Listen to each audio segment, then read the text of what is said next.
What is good, y'all? Sean the Smooth Game Man back here with yet another reaction video, baby. Today, I told y'all we were still coming with this anime content, man. Y'all loving the NC Hammer video, so we're gonna keep bringing them out, man. And we have new audio quality to make sure that that video and my video sound way better, man. We got the HyperX microphone here, brand new. You guys invested into me and the channel, so I invested right back into you guys and upgraded the quality on something y'all been asking for. So man, keep leaving stuff down below that I can upgrade on the channel that'll make it better, make you guys want to subscribe or share your friends to subscribe if you haven't already.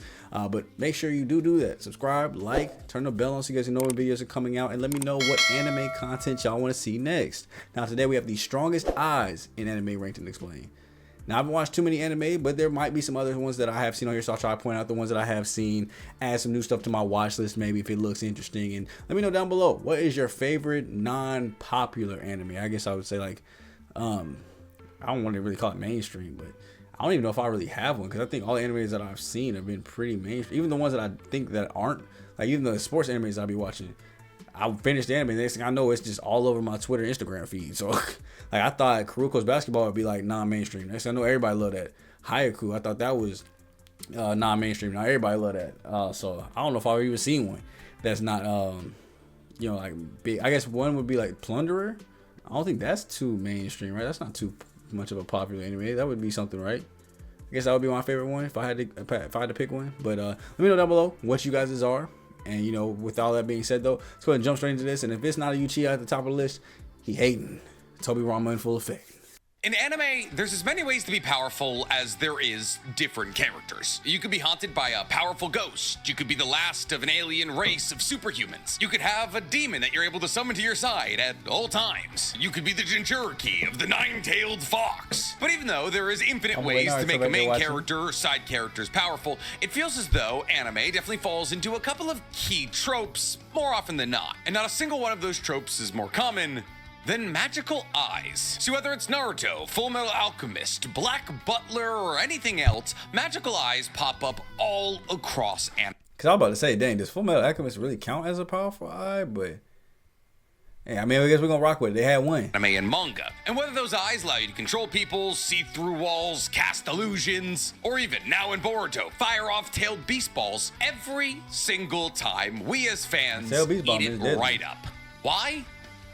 Because magical eyes are cool as hell. See, because while we, as regular humans, can conceptualize being really Misfit Demon King, or Misfit Demon King Academy, the Academy of the Misfit Demon King, that would be my unpopular one. I feel like that I haven't seen anything on that one, but I feel like his eyes, though, low key, the eyes in that anime, I hope they crack this list because they actually are really strong or really fast. Having an eye that allows you to see through walls or cast genjutsu is otherworldly, and therefore it's an incredible way for an anime or a manga to truly separate itself from reality. But just like with all anime tropes and things and people, if it's common enough, people are going to start asking questions like, well, which is really the strongest? Is Ciel's demon contract eye stronger than the Byakugan? Are Rath's predictive abilities better than the Sharingan? And so much more. And thus today I want to talk about one of the most pervasive tropes in all of anime and manga, magical eyes. But more specifically, I want to talk about what are the strongest magical eyes in all of anime. Because today, ladies and gentlemen, we're talking the top 10 strongest eyes in anime,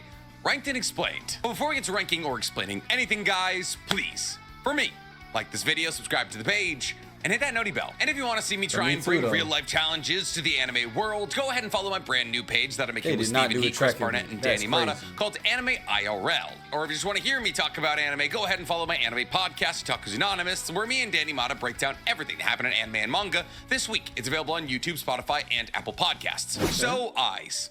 Great for seeing, and that's about it. However, seeing is such a complicated anatomical process that we kind of can't expect more than just sight from our eyes. However, fortunately, in the anime world, we can expect a whole lot more than just sight from the eyes of our favorite characters. See, whether it's extrasensory perception, seeing through walls, or creating illusions, eyes can accomplish pretty much anything in anime. But that doesn't mean that all magical eyes are made the same. No, because whether or not you like it, just because an eye looks cool doesn't mean it's stronger than another eye that doesn't look as cool as that one. In fact, some of the least assuming and least aesthetically pleasing magical eyes we've ever seen are truly the most powerful. And thus today we're going to be taking looks and cool factor out of the equation and simply answering the question, what's the strongest magical eye in anime. So with no further ado, let's get into our number 10 pick, the all-seeing eyes of the gods. Wow, Nick, with a name like that, I can't imagine how there's 9 eyes more powerful than this set. Well, that's because the name of these eyes are actually a lot cooler than what these eyes accomplish. See, these eyes come from Blood Blockade Battlefront, which is one of the hardest anime names to say. Which I have not seen. So let me know down below if you have seen it. Do I need to check it out?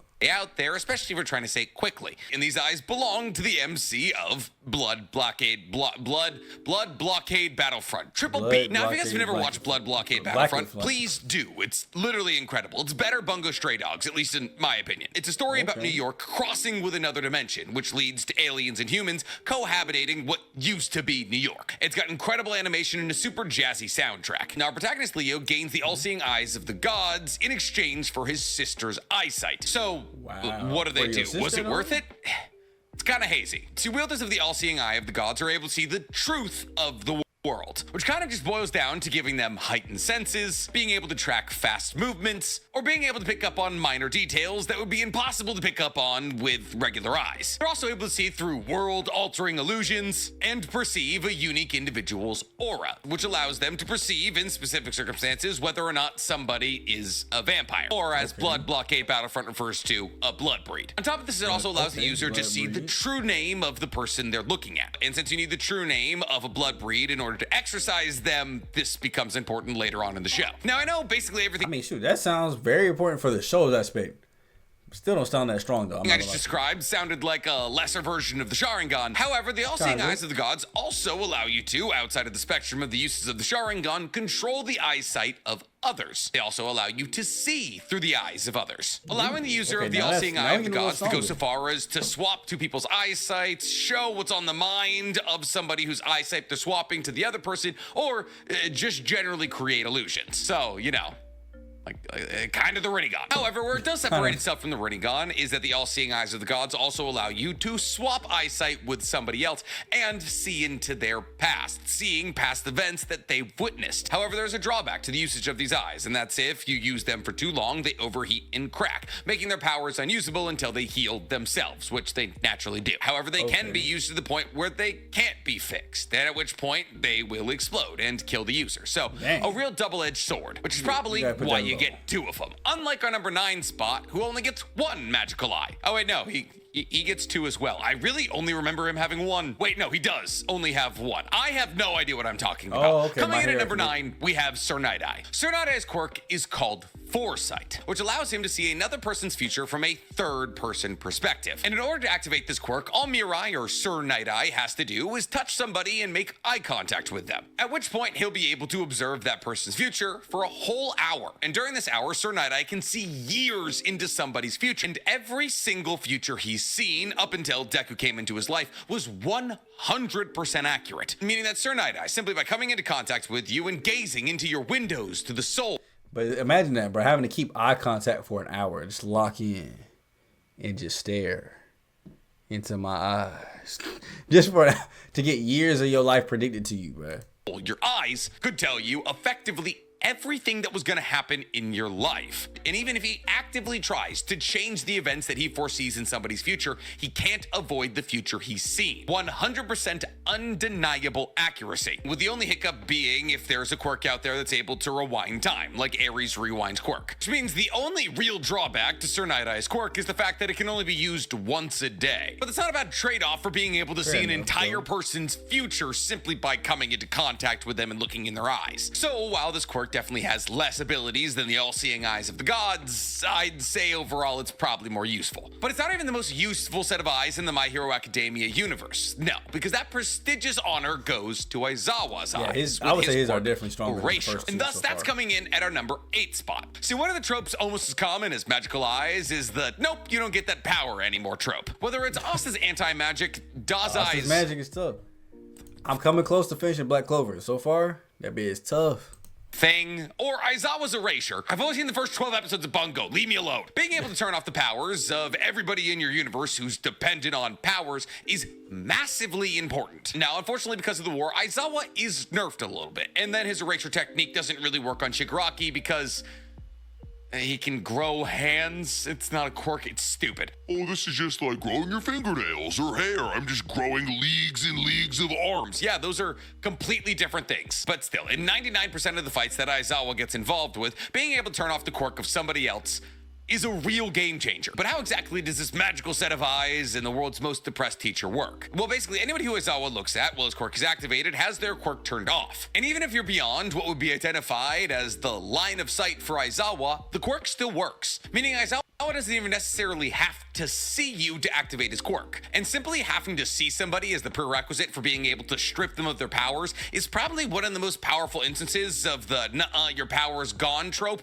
in all of anime. As both Dazai and Asta have to come into contact with any magic they want to erase. However, the strength does come with a fair amount of drawbacks. As Erasure deactivates if Aizawa blinks, and the technique makes his eyes very dry. Most mutant-type quirks, like heteromorphs, aren't affected by Erasure because it's not really a quirk, it's just kind of their body. Uses of the quirk makes Aizawa's hair stand up so people can tell when he's using it. Technically, the quirk has no offensive ability whatsoever. I mean, sure, he's able to wipe out somebody else's quirk, but they can still, like, shoot him. And rather fittingly, because this is a magical eye list, the entirety of the power of this quirk lies in Aizawa's eyes. So if he loses one or both of them, no more quirk. But enough about that dark and dreary black-haired character. Let's talk about another one of those, actually, because coming up in our 7th spot, we have Hiei and his Jagan, which directly I've been needing to catch up on that show. I have not seen it yet, so don't even ask me no questions. But I still do believe, if y'all remember, I did a death battle where I think they did Hiei versus Sasuke. Sasuke's still taking that bit.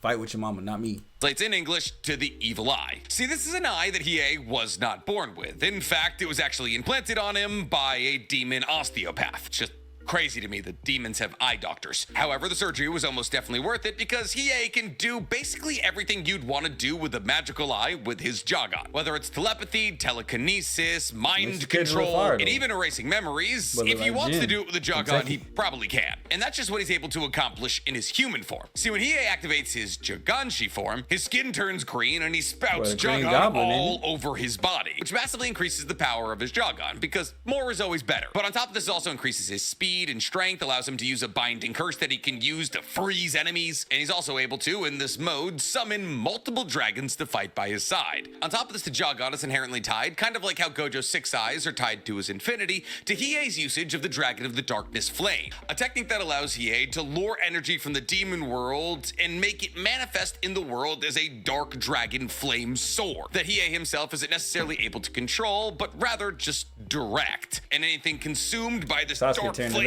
dragon blade is gone forever. It simply ceases to exist. It goes to oblivion. And the only people in the universe ever truly seen to be able to survive this attack were Sensui and Mukuro. And while Sensui kind of had to hide from the blade, Mukuro cuts it in half. I mean, she is one of the former leaders of hell. And since this is literally the oldest magical eye on this list, I have no hesitancy when I say that Hiei's Jagan probably informed a lot of the other eyes we see on this list. Like one we've already talked about while explaining Hiei's Jagan, Gojo's 6 eyes, which are coming in at our number. I mean, I guess he might not be talking about the limitless factor, just only 6 eyes, but I was about to say, this low? 5? 6 spot. Now, out of all of the eyes on this list, we probably know the least about the 6 eyes. And that's because inherently, when you're breaking down Gojo's kit, the 6 eyes are kind of the least interesting part. Ties into the fact that the 6 eyes only truly become useful in the Gojo clan when somebody is born with both the 6 eyes and the limitless. And you get a technique that's passed over a whole lot when talking about JJK power scaling. But let's go over what we do know about the 6 eyes and why they make Gojo so incredibly powerful. See, the 6 eyes, like the limitless, are an innate technique inherited by the Gojo clan, and kind of like a supercomputer, they allow for Gojo's brain to use the limitless. As while the 6 eyes can be used without the limitless can't really be used without the 6 eyes. So think of the 6 eyes like a computer and the limitless like a game you want to play. But how does that supercomputer make the limitless game playable? Well, first and foremost, the 6 eyes allow the user to see the flow of cursed energy in great detail, which not only allows them to see other people's cursed energy, but also see their own, which gives the user ultra precise control over their cursed energy, which is incredibly necessary when trying to use the massively depletive Limitless technique. See, the reason that the Limitless can't really be used without the Six Eyes is because it simply uses too much cursed energy. But cursed energy isn't the only thing that Six Eyes users are able to see with high definition. See, Six Eyes users also just have better eyesight. They're able to see several kilometers away, even when their eyes are closed. In fact, Gojo's eyesight is so incredibly that he needs to cover his eyes because when his eyes are uncovered, he takes in too much information to be comfortable. However, even when his eyes are closed, he can tell different people apart by reading their cursed energy. He can also see what kind of cursed energy they're trying to use and possibly what technique they're trying to fire off. But mostly, when it comes down to it, the Six Eyes' key useful trait is the fact that it allows their user to control their own cursed energy with atomic level control, which is why Gojo is able to use the Limitless technique and reverse curse technique with an infinitesimally small amount of cursed energy. See, even if Gojo only had 1% the cursed energy of somebody like Yuta, assuming a perfect scenario, he'd still be able to fight longer than Yuta because every single thing that he does that requires cursed energy basically doesn't for him. And ever since he was able to figure out reverse curse technique in his battle against Toji, he's able to constantly heal the fatigue caused by using the Six Eyes on his brain. And since he's able to use the Six Eyes to make sure that the usage of the RCT costs no cursed energy, he's able to do this 24/7. And while a Six Eyes user will usually keep their eyes covered with a bandage or dark sunglasses, in order to use their most intensive techniques like Unlimited Void for Gojo, they'll have to uncover their eyes. So on account of the fact that the Six Eyes allow Gojo to be immortal against 99.9999999% of people, allowing him to constantly have the Limitless activated and to heal his body in perpetuity, yeah, the Six Eyes are going to get pretty high up on this list. But what's truly stronger? To be immortal or to be able to control anybody you see? I guess it depends on the person. I would probably say immortal. Just off person, immortal or control everybody. I'm just be immortal.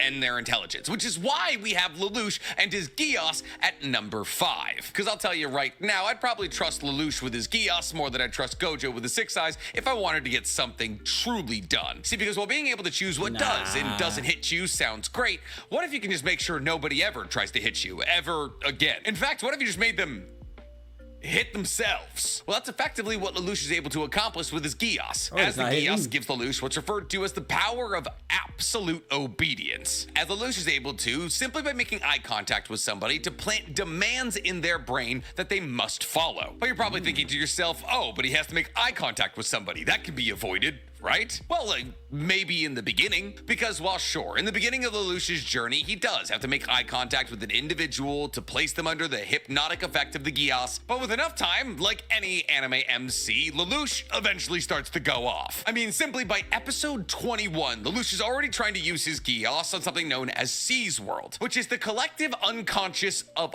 all of mankind, meaning Lelouch was trying to take over the entirety of the subconscious mind of every human on Earth. No eye contact needed. However, there is some drawbacks to the usage of the Geass. Maximum effective distance of the Geass control is 272 meters, so not that far. And while Lelouch is able to make eye contact with people through things like reflective mirrors or windows, he still has to make direct eye contact. On top of that, somebody placed under the power of the Geass can accomplish something that they're not able to do. If you ask them a question they don't know the answer to, they'll direct you towards somebody who might. If you ask them to explode their chest, I mean, they'll try and figure it out, but that's not how human bodies work. However, all of these drawbacks pale in comparison to the fact that Lelouch is able to give as many commands as he wants, and he only has to make the eye contact once. On top of that, anybody controlled by the Geass will forget whatever they did while under its control. So yeah, it's basically the master sword for manipulators. But its limitations in range and the fact that it does require direct eye contact to work keep it in the middle part of this list, especially when you consider the fact that an eye that's able to control people isn't a new idea. In fact, there's a couple of eyes on this list that are able to do it even better than a Geass. Like the Zanpakuto release Brujeria of Zumari, the 7th Espada. God, every time we dip back into Bleach, I just remember how many made-up words are in this IP. See, like I've already established, Zumari is like one of the Espada, who were 10 Arrancar who served under Aizen and were the key protagonists of the Arrancar arc. Now, for those of you who don't remember, the Arrancar, or the Espada, don't have Bankai. They have Resurrección. And Zumari's Resurrection Resurrección was referred to as Brujeria, which is a form that covers Zamari's entire body with 50 wide open eyes. But why would he need 50 eyes? Well, so he can use his Resurrección special ability with all 50 eyes, and that ability is called Amor. See, this ability allows for Amari to take over one object with every single one of his 50 eyes. Zamari describes this as stealing the sovereignty of whatever he sees. This allows for Zamari to take over control of whatever he sees, be it your arm, your leg, your hand, or your head. And when he takes over control of that object, a sun tattoo appears on it. Now, this doesn't only apply to limbs. He's also able to take over the control of things like rocks or trees. But usually he uses this ability to control somebody else's limbs to force them to either not fight back or harm themselves. However, if Zamari takes control of somebody's head, he's able to control their entire body, which means he can control up to 50 people simultaneously. Now, unfortunately for Zamari, he did come into combat against Byakuya, who was very willing to cut his own muscles and tendons to stop his controlled arms from working. But against somebody who's not one of the captains and one of the stronger captains of the 13 court guards, this ability is genuinely one of the scariest in anime. All Zamari has to do to defeat you is simply look at you. Not make eye contact with you, no. Just look at you with one of his 50 all over his body eyes. And like we said with Hiei, more is always better. But unfortunately, because in the only application we ever saw of this Resurrección was Zamari's death, we can't put it much higher than 4. But then again, if we're holding the idea that the person who used this eye is now dead, then number 3 spot's gonna be a bit contentious. Because coming up at number 3, we got the Sharingan. Yeah, didn't they? At number 3? Well, if we don't raise that one up now, that should be probably about number 1. I mean, unless you got the Rinnegan and win. Then I'm gonna let it slide. I think I was gonna do a strongest eyes in anime list without the Sharingan, did ya? Now, before we get into it, yes, this does include all iterations of the Sharingan. 1 Tomei, 2 Tomei, 3 Tomei, MS, EMS, all that. And if you thought Sharingan could do everything, well, much like Kishimoto did with a lot of Togashi's ideas, boy oh boy did he elaborate. You take the redness of the scarlet eyes, you take the abilities of the Jargon, and you put them all together. Yeah, you put them all together, and what do you got? The Sharingan. Because the Sharingan gives you extrasensory perception, the ability to see other people's auras, chakra, though not as well as the Byakugan, which didn't make the list. Can you believe it or not? It allows you to track extra fast movements, see through the truth of the world like God's all-seeing eyes, as it makes you harder to place under Genjutsu. It allows you to cast illusions on other people in the form of Genjutsu. It, like the 6 eyes, allows you to regulate your own chakra to use just the right amount for certain jutsus. And if you ever happen to be lucky enough to kill your best friend or simply just watch them die, you'll get the MS, which will awaken 2 unique, very powerful abilities in both of your eyes. Whether that be a fire that burns forever until extinguished, or the ability to portal things into a separate dimension, you'll get them. But it will make your eyes bleed, and you'll slowly go blind. And that problem will only be exacerbated if you use the 3rd thing that comes with the MS, the Susanoo, which allows you to generate basically a chakra golem, or a chakra mech, that not only is considered the perfect defensive move in the Naruto universe, but also comes with weapons, be those a bow or a sword that stabs people and seals them into a giant sake bottle, which is known as the world of drunken dreams, where they live for eternity in a spinning nightmare. And if you happen to also have a family member who also has an MS and they die and you fuse their eyes with your eyes, then you get the EMS, which means you get all of those cool MS abilities, but forever. Oh, and now your Susanoo has wings. For dojutsu that wasn't said to be the strongest dojutsu in all of Naruto, that would be the Byakugan, it sure got strong quick. But not quite as strong as our number 2 spot, because not even the Sharingan is the strongest. If you don't put that bit at number 1, this feels so wrong. Dang, we still got like 8 minutes left of the explanation. Strongest dojutsu in the Naruto universe. No, that honor belongs to the Rinnegan. Oh, Nick, the Rinnegan is just an extension of the Sharingan. Not really, actually, at all. The Rinnegan is a completely separate dojutsu from the Sharingan. And the only reason that we believe that Sharingan is connected to the Rinnegan in any capacity whatsoever is because filler at the end of Shippuden showed us that Hagoromo started with the Sharingan and evolved to the Rinnegan. That is not standard for anybody. The only time that's ever happened is Hagoromo and filler. If anything, the more accurate synopsis for Hagoromo would be that his Byakugan evolved into Rinnegan, which is actually incredibly standard for Otsutsuki members, as all Otsutsukis are born with a Byakugan that can evolve into other dojutsu. But Nick, what about Madara evolving his Sharingan to a Rinnegan? Not what happened. Madara didn't evolve his Sharingan to a Rinnegan. That's why he switches between the usage of Sharingan and Rinnegan when he gets brought back with Edo Tensei. What Madara Madara does is he combines the chakra of Asura and Indra to get the Rinnegan because Hagoromo had the Rinnegan. Now, recent events in Boruto have made this point a bit weird because Hidari, the Shinju of Sasuke, is able to use Chidori while not having a Sharingan, which either means in some way the Sharingan and the Rinnegan are connected, or that the Rinnegan just offers extrasensory perception abilities that counteract the tunnel vision brought about through the usage of Chidori. Now, I tend to lean towards the latter because it just kind of makes sense. See, while we understand that the Rinnegan gives you access to the 6 paths, which are the Deva path, which is the ability to manipulate attractive and repulsive forces, the Asura path, which allows the user to augment their body with mechanized limbs, the human path, which allows for the summoning of the King of Hell and the reading of people's souls, the animal path, which allows the user to summon a wide variety of animals, the Preta path, which allows for the absorption of all ninjutsu, and the Naraka path, which actually allows for the summoning of the King of Hell. I'm sorry, I mixed the two up. The human path allows you to read somebody's soul and remove it if they lie. The King of Hell allows for you to heal your own body. But it's never necessarily been stated that the Rinnegan gives you extrasensory perception abilities. While we know it allows for you to see through the eyes of others, like the all-seeing eyes of the gods, and control the Ghetto statue, up until Hidari, who has 2 Rinnegan, used the Chidori, did we not realize that it also possibly increases your general senses? Whether that be field of view or reaction time, clearly some kind of boost is given to Rinnegan users that allows them to counteract tunnel vision created by the usage of Chidori. And we had hints at this being a possibility, as we've seen that the Sharingan allows for the user to see the flow of chakra, as well as invisible chakra-based barriers, kind of like the Sharingan. But Chapter 11 of 2 Blue Vortex is actually a good look into the exact abilities of the Rinnegan in terms of extrasensory perception. Pretty much the best we've ever gotten, actually. But Nick, if the Sharingan and the Rinnegan are separate, how do you explain the Rinne Sharingan? Well, the Rinne Sharingan is shrouded in about as much mystery as anything in the Naruto universe. See, pretty much all we know about the Rinne Sharingan is that they're tied to the Ten Tails in one way or another. Kaguya was able to awaken her Rinne Sharingan by eating 1 chakra fruit, something that we haven't seen replicated with anybody else. And outside of that, the only other entities we ever seen awaken a Rinne Sharingan were Madara and his 3 Rinnegan state, but he was just channeling the power of Kaguya,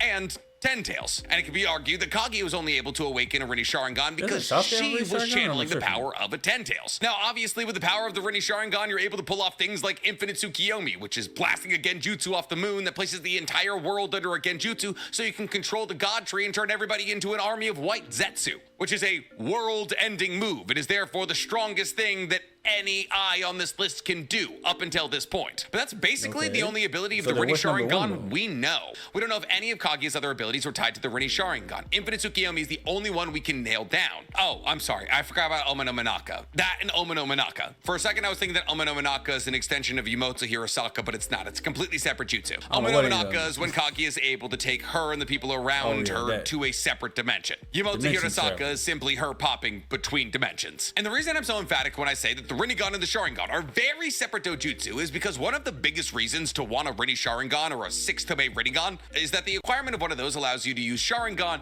and Rinnegan abilities from the same eye without the need to switch between the two. And thus that, to me at least, seems to imply that they are very different dojutsu that only truly become molded at the highest possible level that we've only ever seen from Madara, Kaguya, and Sasuke, because not even Hagoromo has a Rinne Sharingan. He has 3 Rinnegan, maybe, not entirely sure what's going on with the top eye, but no Rinne Sharingan. But unfortunately, even the Rinne Sharingan pales in comparison to our #1 magical eye on this list. Because coming in at #1, we have Yahaba's Almighty. See, Yahaba is the strongest character in the Bleach universe, hands down. Aizen or Ichigo, nobody touches him. And a lot of Yahaba's strength is tied in to the Almighty. See, this is an ability that allows for Yahaba to split his irises and pupils into 3s. And upon the activation of this ability, the Almighty, Yahaba gets something known as omni-precognition, allowing him to see everything that will happen from the present to thousands of years in the future. He can know and will know anything that lays within his gaze. However, he doesn't just see one future. Yahaba sees every single possible future, and thus he can look at every single possible future in a fraction of a second and choose the best future for himself. Yes, because not only does he have the ability to see every single possible future, he has the ability to choose which one he wants. And that's not just by acting in the way he believes he needs to act for that future to happen. No, he has the ability to pluck a future from a bouquet of infinite futures and say, this one's happening. Meaning any future where Yahaba doesn't get exactly what he wants, he can nullify immediately, which is just being God. Or At King. that point. And if you haven't read the manga, don't worry about that one. And thus, when there's an eye that allows you to see not only everything that could ever possibly happen, but then also choose which one of those possible endings you want to happen, Yeah, well then, yeah, you're gonna be hard-pressed to find an eye more powerful than that. But I'm curious to hear what you got. Yeah, okay, I can agree. I can agree with that list, honestly, from top to bottom. This is one of the rare times, I think, the first time that we've had a list be completely agreed upon. I wouldn't change a single thing. I was at first about to say, okay, what's about to beat the Rinnegan, at the very least the Rinnegan, if not the Sharingan too. Yeah. I mean, you get to see you are basically, dang, I'm blanking on his name right now. Doctor Strange. You're basically Doctor Strange. He picked exactly which future, and then they moved towards it. You know what I'm saying? Like, he's able to sit there and just watch different futures all like 30 seconds. Like, man, what? In about 10 seconds, watch 6 million possible futures. Y'all remember Endgame? But that's basically what these eyes do. He done turned into superhero level strength, bro. So, as far as eyes go, I gotta say it gives it 2. Now, if he goes into a fight with a Rinnegan user, he's going down to the ground. But that's just me, bro. Let me know down below, man. Who do you guys rock with? How many of those animes have you seen? I've seen actually a good many of those. I mean, we saw My Hero Academia, Bleach, Naruto. I mean, there were a couple shows. I mean, obviously, I haven't watched the show that Hiei was in. I haven't watched that Black Bull, the 3B show at the beginning. And I haven't watched that show with the Gias in it. I think there's only three anime on here that I didn't see. So let me know down below how many of your animes did you guys see, and do you recommend those 3 for me to go ahead and check out? But I'm gonna go ahead and exit here for the day, man. I hope you guys did enjoy the anime content. We will keep bringing more of NCM's videos here on the channel. I'll probably do something more a little regular here. Wednesdays until at least the football season ends, we'll probably do the power rankings reactions. Every Tuesday we'll probably drop an anime video. So that's what I'm kind of thinking right now, 2 p.m. Eastern. But make sure you guys turn that bell on so you guys know when videos going live. Subscribe if you're brand new and want more anime content. Hit the like button and comment down below what else we can check out. So I'll catch you guys in the next one. It's me, boy Sean, this movie, get Black Okage, like Avatar King Leo. And I'll catch you guys in that next video, man. I'm going for the day. Peace.